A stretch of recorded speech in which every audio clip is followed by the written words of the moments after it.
Audio Jungle.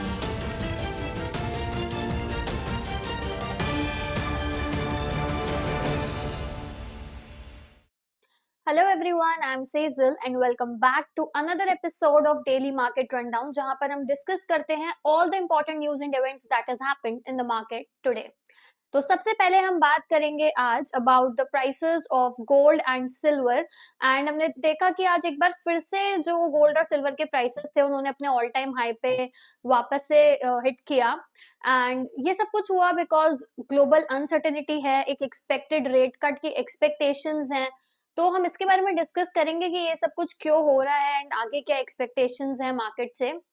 उसके बाद we'll discuss about capital goods के स्टॉक एंड रिसेंटली हम एक दो दिन से देख रहे हैं कि जो कैपिटल गुड्स स्टॉक्स हैं स्पेशली भेल उस वो काफी ज्यादा एक फियर में है बिकॉज एक पॉलिसी है जहां पर एक पोटेंशियल रोल बैक हो सकता है चाइनीज बिडिंग बैंस का एंड इससे एक शॉर्ट टर्म नर्वसनेस आ गई है इन सारे स्टॉक्स में. तो हम इसके बारे में डिटेल में डिस्कस करेंगे.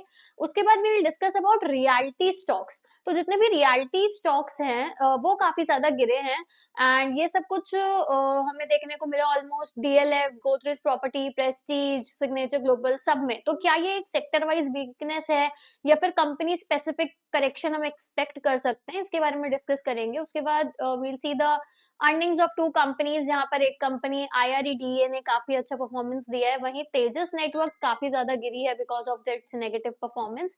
And also lastly we'll talk about the most talked news जो आज रही है, जो है इंडिया यूएस ट्रेड टॉक, जिसकी वजह से मार्केट में काफी ज्यादा इस न्यूज के आते ही एक हल्की सी रिकवरी देखने को भी मिली एंड ये काफी ज्यादा स्पॉटलाइट में रहा. तो मेजर क्वेश्चन इसमें यही है कि क्या ये टेंशन्स कम हो रही हैं या फिर ये सिर्फ एक टेम्पररी डिप्लोमेटिक पॉज है.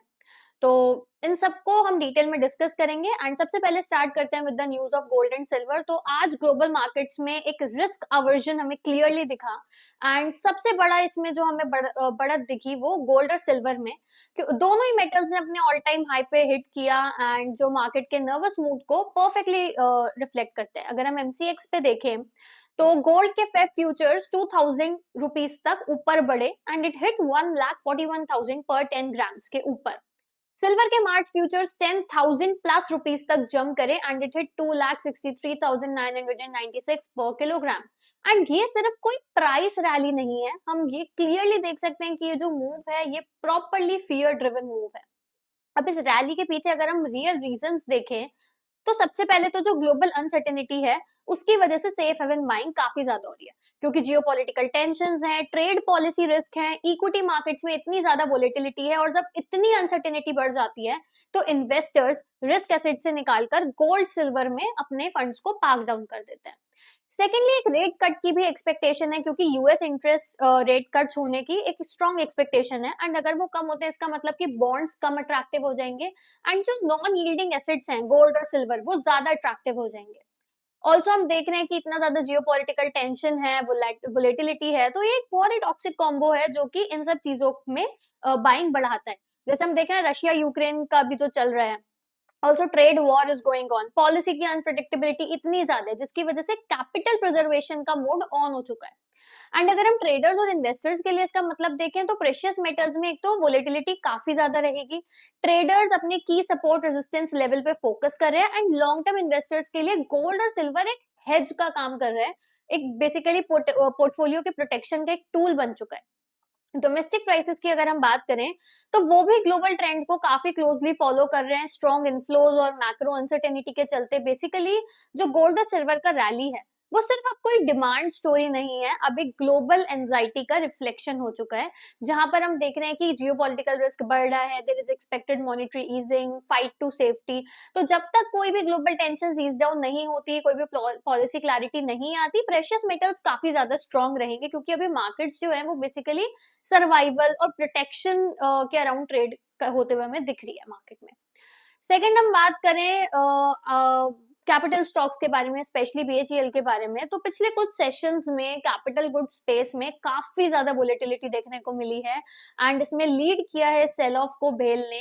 एंड मेनली इश्यूज जो हैं वो फंडामेंटल से ज्यादा पॉलिसी अनसर्टेनिटी की तरफ है.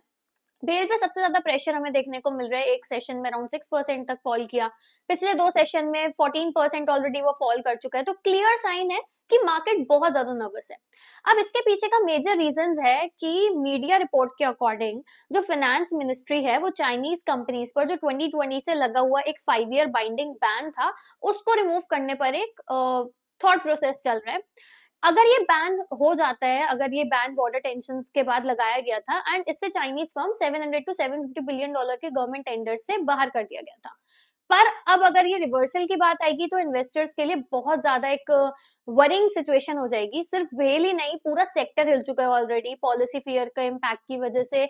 ABB India, Siemens, L&T, Hitachi energy, सब स्टॉक्स पर एक प्रेशर देखने को मिला है, क्योंकि अगर इस चाइनीज कंपटीशन को रिमूव किया गया तो बहुत एग्रेसिव प्राइसिंग प्ले होगा and there would be a lot of margin risk.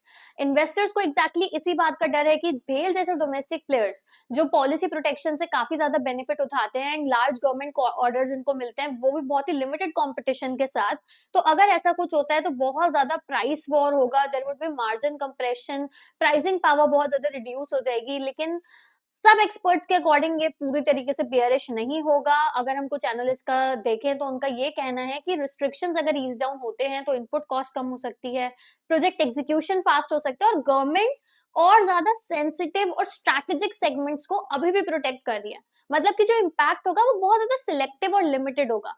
But I think कि अब मार्केट देखेगी कि शॉर्ट टर्म में फोकस कहाँ रहता है, कि क्या गवर्नमेंट ऑफिशियली पॉलिसी अनाउंस करती है या ये पूरा का पूरा बैन हटा दिया जाएगा या सिर्फ कुछ सेक्शंस में, कुछ पर्टिकुलर सेगमेंट्स में रिलैक्सेशन मिलेगी। बट जब तक कोई क्लैरिटी नहीं आती, ऑब्वियसली ये जो स्टॉक्स हैं they are in risk off zone and capital good stocks का सेल ऑफ बेसिकली एक अर्निंग इशू तो नहीं है, प्रॉपरली वी आर सीइंग कि एक पॉलिसी फियर ही है, क्योंकि काफी स्ट्रॉन्ग ऑर्डर बुक्स भी हैं, इंफ्रा पुश भी है, उसके बावजूद ये जो अनसर्टेनिटी है it's a near term sentiment until and unless कुछ भी क्लैरिटी नहीं आती है, no final verdict can be said on that. Next हम बात करते हैं रियल एस्टेट के स्टॉक्स के बारे में। आज रियल एस्टेट मार्केट में भी काफी ज्यादा प्रेशर दिखाई दिया और इस वीकनेस का मेन रीजन मैक्रो से ज्यादा कंपनी स्पेसिफिक डिसअपॉइंटमेंट रही एंड ये पूरे सेक्टर पर शिफ्ट हो गया, पूरे सेक्टर पे इसका हिट आया, जहां पर हम देख सकते हैं कि निफ्टी रियलिटी अराउंड 2.5% तक गिरा एंड इंडेक्स के 10 में से 8 स्टॉक्स रेड में ही ट्रेड कर रहे थे, मतलब क्लियर साइन था रिस्क ऑफ मूड का। अब मेजरली ट्रिगर क्या बना कि सिग्नेचर ग्लोबल जैसे बड़े स्टॉक्स के गाइडेंस मिस हुए एंड कंपनी ने एक्सेप्ट किया कि FY26 के लिए दिया गया जो 12,700 हो पाएगा एंड ये नंबर कुछ महीने पहले तक बहुत ज्यादा कंफर्टेबल लग रहा था। तो इसी एडमिशन ने इन्वेस्टर कॉन्फिडेंस को काफी ज्यादा एक झटका दिया। अगर हम स्टॉक वाइज इम्पैक्ट की बात करें, सिग्नेचर ग्लोबल 7% तक गिरा, Prestige Estate 3%, DLF 3%, Godrej property, Sobha, Oberoi realty, Anant Raj सब प्रेशर में थे। एक कंपनी की वार्निंग ने पूरे सेक्टर का एक लुकआउट बदल दिया। सिग्नेचर ग्लोबल में एग्जैक्टली क्या वीक रहा ये था कि क्वार्टर 3 में FY26 ने बहुत कंसर्न बढ़ाया, क्योंकि सेल्स बुकिंग 27% तक गिर गई। जो यूनिट सोल्ड है वो 1518 थे, जो कि अब 408 हो गए एंड एरिया सोल्ड 2.49 से 1.44 मिलियन स्क्वायर फीट हो गया है। तो मैनेजमेंट का क्लियर मैसेज रहा कि मार्केट एनवायरनमेंट बहुत सॉफ्टर हो गया है, बट एक रिलीफ पॉइंट जो था वो प्राइसिंग था, क्योंकि वॉल्यूम्स गिरने के बावजूद जो एवरेज रियलाइजेशन थी वो ठीक थी, कलेक्शंस ठीक थे, उनमें ईयर ऑन ईयर इंप्रूवमेंट दिखी। मतलब कि डिमांड तो है, लेकिन अफोर्डेबिलिटी प्रेशर्स की वजह से वॉल्यूम बहुत ज्यादा हिट हो गई। इंडस्ट्री लेवल पर भी अगर हम देखें तो नाइट फ्रैंक ने जो डेटा दिया उसके अकॉर्डिंग 2025 में टॉप 8 सिटीज में हाउसिंग सेल्स 1% तक गिरी एंड होम प्राइसेस 19% से बढ़ गए। तो इंटरेस्ट रेट जैसे ही थोड़े सॉफ्ट होते हैं पर उनका इम्पैक्ट खत्म हो जाता है, क्योंकि प्राइस इन्फ्लेशन की वजह से डिमांड स्लो डाउन हो जाती है। पर क्या पूरा सेक्टर वीक है? नहीं, क्योंकि लोधा डेवलपर्स का अगर हम देखें तो 25% year on year sales growth हमें देखने को मिली, एक स्ट्रॉन्ग लॉन्च पाइपलाइन है, 21,000 एफवाई टारगेट है 21,000 करोड़ का, उस पे काफी कॉन्फिडेंस भी है कंपनी को। तो क्लियरली ये है कि ये कोई सेक्टर क्रैश नहीं है, एक कंपनी वाइज डाइवर्जेंस है एंड रियलिटी स्टॉक्स का जो फॉल होता है, पैनिक सेलिंग इसका रीजन नहीं है।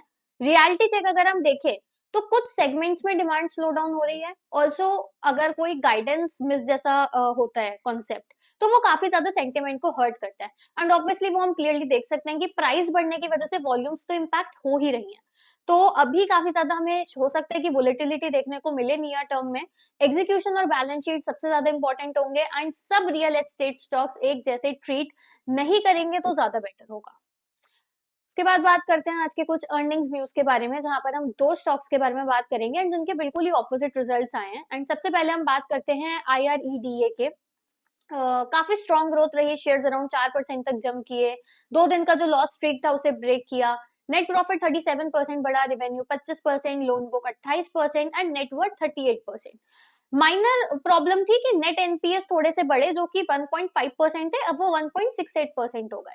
अब मेनली ग्रोथ इसलिए आई क्योंकि काफी ज्यादा स्ट्रॉन्ग लोन सैंक्शन किए गए सोलर, स्टेट यूटिलिटी और इथेनॉल सेक्टर्स में। जो नेट इंटरेस्ट इनकम थी वो अब 40% तक आ चुकी थी एंड एक बेटर इंटरेस्ट स्प्रेड था एट 2.63%। एनालिस्ट का व्यू देखें तो जो margin, asset quality, earnings normalize हुई एंड रिन्यूएबल फाइनेंसिंग स्टोरी अभी भी काफी ज्यादा इंटैक्ट है। इन्वेस्टर टेकअवे की बात करें तो फंडामेंटल्स काफी ज्यादा ग्रोथ बैक्ड है। There is expanding loan book, positive outlook है for the renewable energy. And अगर हम तेजस नेटवर्क की बात करें तो उसके लिए एक बहुत बड़ा सेटबैक रहा, क्योंकि उसके शेयर्स अराउंड 13% तक गिरे, 52 वीक लो हिट किया। नेट लॉस जो था वो अराउंड 196.5 करोड़ का रहा, कंपेयर टू प्रॉफिट जो लास्ट ईयर 165 करोड़ का था। रेवेन्यू 88% तक डाउन रहा। ऑर्डर बुक 1329 करोड़ की रही, नेट डेट 3349 करोड़ का रहा after low working capital partly set off by capex. Major reason ये था कि रेवेन्यू बहुत ज्यादा कोलैप्स हो गया एंड मार्केट कंडीशंस इतनी चैलेंजिंग है नेटवर्क सॉल्यूशंस में। तो मेनली इन्वेस्टर्स का यही रहा कि उन्होंने देखा कि इतने डीप लॉसेस हैं, साथ में रेवेन्यू डिक्लाइन है, ऑपरेशनल स्ट्रेस भी बहुत ज्यादा बढ़ रहा है कंपनी में। बेसिकली ये जो अर्निंग्स है इसमें ये क्लियरली दिखा कि आईआरडीआई में फंडामेंटल सॉलिड है, ग्रोथ अच्छी है। जो रिन्यूएबल एनर्जी के टेलविंड्स हैं वो कंपनी काफी ज्यादा यूटिलाइज कर रही है। बट तेजस नेटवर्क्स एक बहुत ज्यादा स्ट्रेस्ड रहा, रेवेन्यू कोलैप्स हुआ, काफी ज्यादा चैलेंजेस भी हमें आगे दिखाई दे रहे हैं। अब बात करते हैं आज की नेक्स्ट न्यूज और लास्ट न्यूज के बारे में, जो काफी ज्यादा हाईलाइट में रही। कि ग्लोबल मार्केट्स ऑलरेडी जियोपॉलिटिक्स से काफी ज्यादा जिटरी हैं और इसी बैकड्रॉप में इंडिया यूएस ट्रेड टॉक्स भी फिर स्पॉटलाइट में आई। एंड आज का एनवायरमेंट क्लैरिटी से ज्यादा सिग्नल्स और टोन पर ट्रेड करा। सो सबसे पहले तो हमने देखा कि ये क्लियर मैसेज आया कि कल ये टॉक वापस रिज्यूम होगी। जो न्यू यूएस एम्बेसडर हैं सर्जियो जॉर, उन्होंने कंफर्म किया कि इंडिया यूएस ट्रेड डील पर नेक्स्ट राउंड ऑफ डिस्कशन कल होंगे। एंड उनका मैसेज काफी क्लियर था कि जो टॉक्स है वो अभी तक स्टॉल्ड नहीं हुई है, एंगेजमेंट अभी भी चल रही है, दोनों साइड्स आगे बढ़ना चाहती हैं।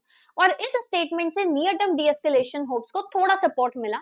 एम्बेसडर की ये भी लाइन काफी ज्यादा इंपॉर्टेंट थी कि Trump's friendship with PM Modi is real and real friends can disagree but they can resolve the differences. And इसका मतलब क्लियरली रहा कि रिलेशनशिप ब्रेकडाउन नहीं हुआ है, डिफरेंस टैक्टिकल है और स्ट्रक्चरल नहीं है। मार्केट्स काफी ज्यादा पर्सनालिटी ड्रिवन डिप्लोमेसी को क्लोजली ट्रैक कर रही हैं। अब अगर हम देखें कि ये टेंशंस कहां से आई, तो यूएस के मुताबिक ट्रम्प को डायरेक्ट आउटरीच की कमी महसूस हुई। इसके बाद कुछ इंडियन एक्सपोर्ट्स पर हायर टैरिफ्स लगे एंड रशिया ऑयल परचेज से लिंक पेनल्टीज भी आई। इंडिया का स्टैंड काफी क्लियर रहा कि ट्रेड डिसीजन इंस्टीट्यूशन से होते हैं, फोन कॉल से नहीं। And Russian oil imports international law के अंडर कंप्लायंट है और यहीं से फ्रिक्शन काफी ज्यादा बढ़ा। अब कल की टॉक से क्लियर होगा कि क्या टैरिफ प्रेशर थोड़ा ईज डाउन होगा, क्या स्ट्रक्चर ट्रेड फ्रेमवर्क वापस आता है, या फिर रियोटिक से प्रैग्मैटिज्म की तरफ हम शिफ्ट होंगे। ऑल्सो सर्जियो जॉर का एडमिशन भी काफी इंपॉर्टेंट रहा, जहां पर उन्होंने बोला कि फिनिश लाइन क्रॉस करना इजी नहीं है पर इंटेंट काफी स्ट्रॉन्ग है। एंड एम्बेसडर ने ये भी हिंट दिया कि ट्रम्प का विजिट नेक्स्ट 2 से 3 साल में हो सकता है। एंड ये सिग्नल देता है कि अभी भी रिलेशनशिप काफी इंटैक्ट है, short term tension, long term breakup नहीं है। बट मार्केट से सबको इसलिए इतना ज्यादा केयर या नोट डाउन कर रहे हैं बिकॉज ट्रेड अनसर्टेनिटी की वजह से करेंसी और फ्लोज काफी ज्यादा इंपैक्ट हो रहे हैं। अगर टैरिफ सेक्टर लेवल वोलेटिलिटी बढ़ा रहे हैं, इंडिया का स्टैंड जो है वो काफी ज्यादा इंपॉर्टेंट है, क्योंकि एक ऑटोनॉमी नरेटिव दिखाएगा वो। ऑल्सो इंडिया का जो यूएस ट्रेड डील है वो अभी कोलैप्स नहीं हुई है, बस एक कॉम्प्लिकेटेड फेज में है। कल के डिस्कशन टेंशंस कम भी कर सकते हैं, प्रेशर बढ़ा भी सकते हैं, पर एक बात काफी क्लियर है कि एंगेजमेंट तो चल रही है। और आज के वोलेटाइल जियोपॉलिटिकल एनवायरनमेंट में ये खुद ही एक काफी बड़ा पॉजिटिव सिग्नल है। And that's all for today's edition of daily market rundown. आज के इस वीडियो में हमने बात करी गोल्ड और सिल्वर के प्राइसेस के बारे में, जो काफी ज्यादा बड़े अपने ऑल टाइम हाई पर हिट किया उन्होंने। सेकेंडली हमने बात करी कैपिटल गुड स्टॉक्स के बारे में, जो कि फंडामेंटली नहीं गिर रहे बट एक policy driven Chinese bidding ban roll back की वजह से काफी ज्यादा एक नेगेटिव इंपैक्ट हमें देखने को मिल रहा है। देन हमने रियलिटी स्टॉक्स की बात करी, जहां पर एक सिग्नेचर ग्लोबल के गाइडेंस मिस होने की वजह से पूरा रियलिटी इंडेक्स हिट हुआ एंड काफी ज्यादा नेगेटिवली परसीव किया इन्वेस्टर्स ने। उसके बाद हमने 2 कंपनीज के अर्निंग्स रिजल्ट्स के बारे में डिस्कशन किया and lastly we talked about the most highlighted news जो आज रही, व्हिच वाज़ कि ट्रेड टॉक्स पे बात होगी इंडिया और यूएस के बीच में एंड कल ये पता लगेगा कि कैसे आगे बात जाती है and whether it would be positive और negative for India. And that was all for today's edition of Daily Market Rundown. And if you found our video informative and useful, do not forget to like, share, and subscribe our channel. Also share it with your investing circle as well. Thanks for watching, and I'll see you in the next episode.